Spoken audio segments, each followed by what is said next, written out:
موږ د قندهار چیرته یو جنید صاحب؟ دا د کندهار ولایت سالیانو علاقه ده. ښه دا د سالیانو والا ده. زموږ اوس ځینې راتېر شولو. دغه یې د غره طرف دی، مخته بیا مایوبین راځي، بیا د نهمې ناحیې کوبي سیمه راځي، وروسته نو بیا پنجوایي دورایي او نور ځای. مخته میرویس میله. نو موږ موټر کې تېرېدو، دا ډېر جالبه و. لرې نه به یې تاسو ته ښکاره کړم چې تاسو وګورئ ډېر تیز باد دی. نو نه پوهېږم موږ سره سوال پیدا شو، یو دانه نه دی ډېر زیات د پاسه او نه د خښتو پټۍ غوندې ده او نه بل. نو موږ ورته ودرېد چې جنید صاحب نه پوښتنه وکړو چې دا دی څه شی؟ جنید صاحب دا څه شی دی؟ دا د ابجوش پخولو ځای دی.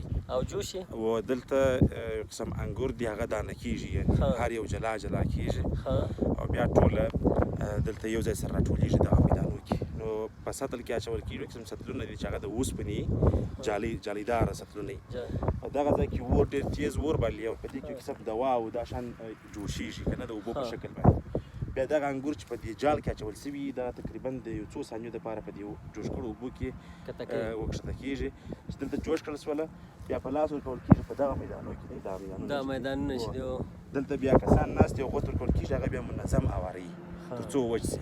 بیا د دا څخه یو رقم او جوشې جوړېږي. موږ او جوش ورته وایو، نه پوهېږم تاسو څه ورته وایاست؟ ما والا هم نه پېژندل. او جوشې داسې لکه غټ ممیز یا غټ کشمش چې ورته وایي که نه، خړ رنګ لري او ډېره ښه ذایقه یې ده. تر ډېر حده پورې قندهار کې به پیدا کړو که نه؟ ښار کې انشاءالله ولاړ به شو، مارکېټ ته به ورسو، سړی ته هلته بیا واخلو. دا تاسو ته به ښکاره کړم، تاسو ته به هم جالبه وي. نو دا داسې شاته به یې اور بلیږي.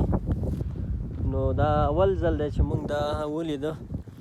دلته میدانونه ډېر زیات دي، هغه غره سر کې دا میدانونه ټول همداسې جوړ شوي دي او جوشي دي. نو موږ به یې ښار کې پیدا کړو، که هم پیدا کړ بیا به یې تاسو ته هم ښکاره کړو چې او جوش یې دی څه شی.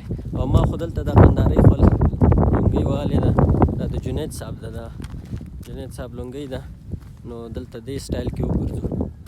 السلام علیکم. په خارج کې اوسېږئ او غواړئ چې ستاسو ماشومانو ته موږ قرآن کریم او اسلامي درسونه ور زده کړو، همدا اوس په لاندیني واتساپ شماره اړیکه ټینګه کړئ.